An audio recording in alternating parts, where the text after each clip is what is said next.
बिस्मिल्लाहिर्रहमानिर्रहीम। अस्सलाम वालेकुम नाज़रीन कराम, मैं हूं मखदूम शहाबुद्दीन और आप देख रहे हैं मेरा फेसबुक और यूट्यूब चैनल।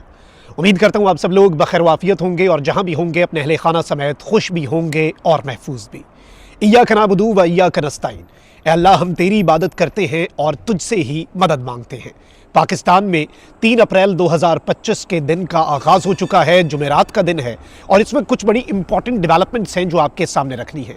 एक जानिब तो पाकिस्तान तहरीक इंसाफ मोमेंटम गेन करना शुरू हो चुकी है और ईद के बाद कप्तान ने जो टास्क दिया है अपनी टीम को, इमरान खान साहब की जानिब से जो अपनी टीम को हिदायत जारी की गई थी कि ईद के बाद दमादम मस्त कलंदर के लिए आपने रेडी रहना है, तो अब इमरान खान साहब की टीम ने पहला बड़ा ट्रेलर इस निज़ाम को, इस सिस्टम को दे दिया है।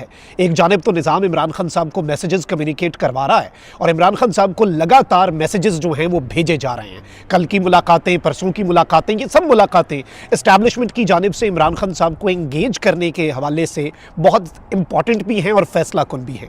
लेकिन अब इस सब में अली अमीन गंडापुर और बैरिस्टर सैफ की मुलाकात के हवाले से जो खबरें चल रही थी, उन खबरों के ऊपर पाकिस्तान तहरीक इंसाफ ने एस्टैब्लिशमेंट को एक बहुत बड़ा सरप्राइज दिया है। पाकिस्तान तहरीक इंसाफ और जॉइंट अपोजिशन इत्तेहाद की जानिब से ये बड़ा सरप्राइज आया है और ये सरप्राइज भी गेम चेंजर है। लेकिन इस सारी की सारी सूरत हाल के अंदर सबसे पहले कुछ चीज़ों को समझें। इमरान खान साहब की जानिब से जो हिदायत जारी की गई, एक जानिब खैबर पख्तूनख्वा में जुनैद अकबर को कहा गया कि आप मोमेंटम गेन करें, बिल्ड करें, और अली अमीन गंडापुर की एज सीएम कुछ लिमिटेशंस होंगी जो कि आप पर एप्लीकेबल नहीं है।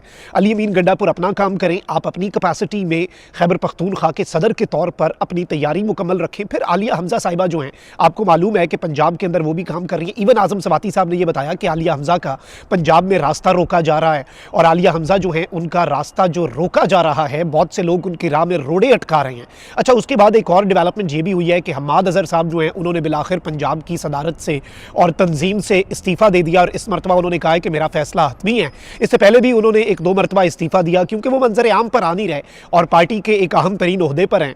लेकिन इमरान खान साहब ने इससे पहले उनके इस्तीफ़े वापस लेने के हवाले से उन्हें कन्विंस किया, हुक्म जारी किया, लेकिन इस मरतबा उन्होंने कह दिया हुआ है कि जी मैं किसी भी तरह से अब अपना फैसला जो है वो वापस नहीं लूँगा और मैं अब मुस्ताफ़ी हूँ और मुझे मुस्ताफ़ी ही समझा जाए। अब आलिया हमजा साहिबा जो हैं वो चीफ ऑर्गेनाइज़र हैं, पंजाब की फील्ड में वो हैं। इमरान खान साहब ने कह दिया कि उनका रास्ता जो रोक रहे हैं, मुझे सब पता लग गया, अब कोई उनका रास्ता ना रोके। उन्होंने भी कुछ रैलीज़ निकाली पंजाब भर के अंदर, कुछ बड़े सरप्राइजेस दिए। अब जो कराची से हमें विजुअल्स मिल रहे हैं वो बड़े इंटरेस्टिंग हैं। नाज़रीन कराम, कराची में हलीम आदिल शेख साहब जो हैं उन्होंने फुटेज शेयर की, MNA फ़हीम खान है उन्होंने भी, और इस वक्त इन्होंने जो नारे लगाए हैं कराची के अंदर, एक बहुत बड़ा इज्तिमा जो है इमरान खान साहब के लिए मुनक़िद हुआ जिसमें कहा गया कि बस बहुत हो गया, होश के नाखुन लो, रिहा करो कप्तान को, रिहा करो, शर्म करो, हया करो, कप्तान को रिहा करो, ये नारे लगे। और इन विजुअल से एक चीज़ बड़ी वाज़ेह नज़र आती है कि एक तरफ पंजाब तैयार है, आलिया हमजा बहुत अच्छा फील्ड वर्क कर रही हैं, जुनैद अकबर ने भी खैबर पख्तूनख्वा के अंदर बहुत सी चीज़ें जो हैं वो स्ट्रीमलाइन कर दी हुई हैं, तो वहीं दूसरी जानिब कराची जो है, सिंध जो है, वो भी अब मुकम्मल तौर पर मोबिलाइज हो चुका है। और इस सब के अंदर ये कहा गया है कि जी अब क़यादत जो है वो इमरान खान साहब की रिहाई के लिए किसी भी वक्त पैगाम भेजती है ना, तो कराची मुकम्मल तौर पे मोबिलाइज्ड है।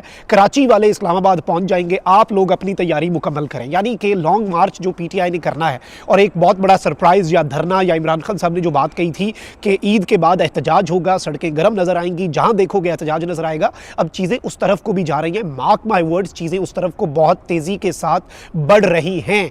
और एक तरफ इसीलिए अब देखें ना, इमरान खान साहब जो हैं वो इस सब के अंदर अपनी पॉलिटिकल स्ट्रैटेजी को क्यों वीक करें। एक जानिब बेशक मुज़ाकरात हो रहे हों, एक जानिब बेशक मैसेजेस पहुंच रहे हों, लेकिन जैसे एस्टैब्लिशमेंट चीज़ों को अपने हाथ में रखती है और अपने सारे पत्ते शो नहीं करती, तो खान साहब भी चीज़ों को अपने हाथ में रखेंगे। एहतजाज की तैयारी के भी उसी तरह से अहकामात हैं। खान साहब ने कहा ना कि आलिया हमजा का जो रास्ता रोक रहे हैं वो पीछे हट जाएं, तो ये सब कुछ जो है ये इंटरेस्टिंग भी है और इंपॉर्टेंट भी है। अच्छा, अब जरा आ जाते हैं बैरिस्टर सैफ और अली अमीन गंडापुर की मुलाकात के हवाले से। मैंने आपको कल ही बता दिया कि ये बिला वजह का एक प्रोपेगेंडा जो है, पाकिस्तान का मेन स्ट्रीम मीडिया इस वक्त मैनेज्ड है।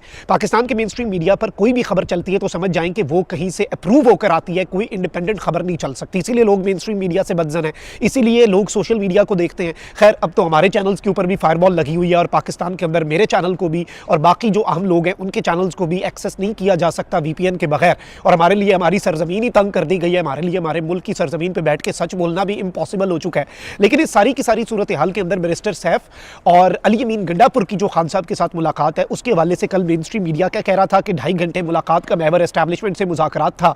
अली अमीन गंडापुर और बैरिस्टर सैफ बानी पीटीआई को कायल करने में कामयाब हो गए। बानी पीटीआई ने अली अमीन गंडापुर की पेशकश पर नीम रजामंदी जाहिर कर दी और मुलाकात में इदारों से टकराव की पॉलिसी पर नजरसानी पर बात हुई। और ये सारी की सारी चीज़ें जो हैं वो ये करेंगे एस्टैब्लिशमेंट वाले जो कह रहे हैं उसके ऊपर खान साहब रजामंद। अलबत्ता मैं अब आपको ये खबर दे दूं, ऑल्दो इस सब के ऊपर अली अमीन गंडापुर जो हैं वो भी और बैरिस्टर सैफ उन्होंने खामोशी रखी, जो कि उन्हें नहीं रखनी चाहिए थी, फौरी तरदीद जारी कर देनी चाहिए थी।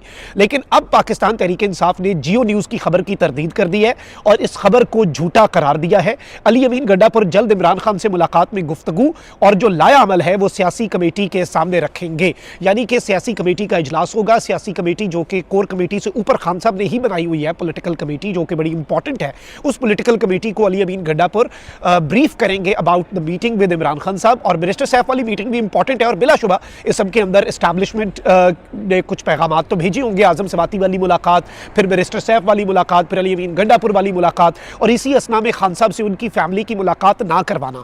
तो गालिबन बहुत कुछ जो है वो पसे पर्दा चल रहा है और बहुत कुछ ऐसा है जिसकी पर्दादारी है, कुछ नहीं। और आप ये कह लें कि इस वक्त दाल में कुछ काला नहीं, अच्छी खासी दाल जो है वो काली हो चुकी है और मेजॉरिटी 80% दाल जो है वो काली है इस वक्त और चीज़ें बहुत कुछ पसे पर्दा चल रही हैं और निज़ाम घबराया हुआ है, सिस्टम घबराया हुआ है। इमरान खान साहब घबराए हुए नहीं है। इमरान खान साहब तो इस आसाब की जंग में 3 साल से डटे हुए हैं और ये आसाब की जंग इमरान खान साहब जीतते हुए ही हमें नजर आ रहे हैं, हारते हुए नजर नहीं आ रहे। अब जरा नाज़रीन इकराम 2-3 बड़ी और इंपॉर्टेंट डेवलपमेंट्स हैं।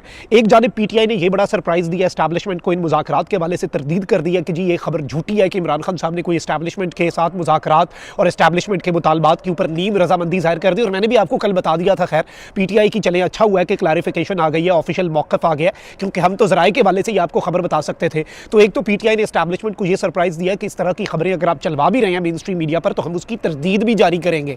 और एक खबर जियो ने यह भी रखी ना कि इमरान खान साहब ने कहा है कि जब तक मुज़ाकरात कामयाब नहीं होते इसे खुफिया रखा जाए। इमरान खान साहब कुछ भी अपनी कौम से खुफिया नहीं रखेंगे। इमरान खान साहब ने आर्मी चीफ को भी जो खत लिखा ना वो ओपन लेटर था, 25 करोड़ अवाम को गवाह बनाकर आर्मी चीफ को खत लिखा। तो इस चीज़ को आप जरा समझिएगा।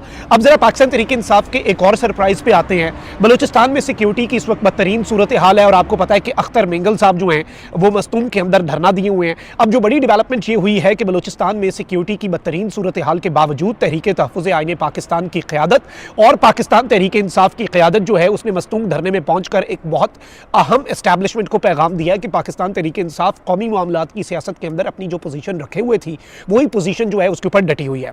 और बलूचिस्तान में पीटीआई अमन चाहती है और जो लोग इस वक्त गिरफ्तार हैं इंक्लूडिंग महरंग जिनकी रिहाई का मुतालबा बेसिकली ये धरने वाले लोग कर रहे हैं और लापता लोगों की बाजियाबी का जो मुतालबा है वो यहाँ पर अख्तर मेंगल लेकर बैठे हुए हैं। इस सब के अंदर सलमान अकरम राजा, लतीफ़ खोसा साहबजादा, हामिद रज़ा और अल्लामा राजा नासिर अब्बास यानी सुन्नी इत्तेहाद काउंसिल, मजलिस इबादतुल मुस्लिमीन और साथ ही साथ पाकिस्तान तहरीक इंसाफ के जनरल सेक्रेटरी और फिर ऑब्वियसली लतीफ़ खोसा वो भी पीटीआई के एमएनए हैं। ये सब के सब लोग जो हैं ये पहुँचे हैं और इनकी वहाँ पर आमद जो है वो एक बहुत बड़ा सरप्राइज़ है टू दी एस्टैब्लिशमेंट। और इस जानिब एक और इशारा है कि पाकिस्तान तहरीक इंसाफ इमरान खान साहब की दी हुई लाइन पर ही है और किसी भी तरह से एस्टैब्लिशमेंट के आगे मुकम्मल सरेंडर जो है, बातचीत तो हल है, खान साहब पहले भी कहते हैं कि बातचीत करें, लेकिन बातचीत का मतलब कतन कोई ढील या सरेंडर या कोई खुफिया मुज़ाकरात नहीं होगा। ये पीटीआई ने अपनी पॉलिसी वाज़ेह कर दी है। अल्लाह निगहबान, पाकिस्तान जिंदाबाद।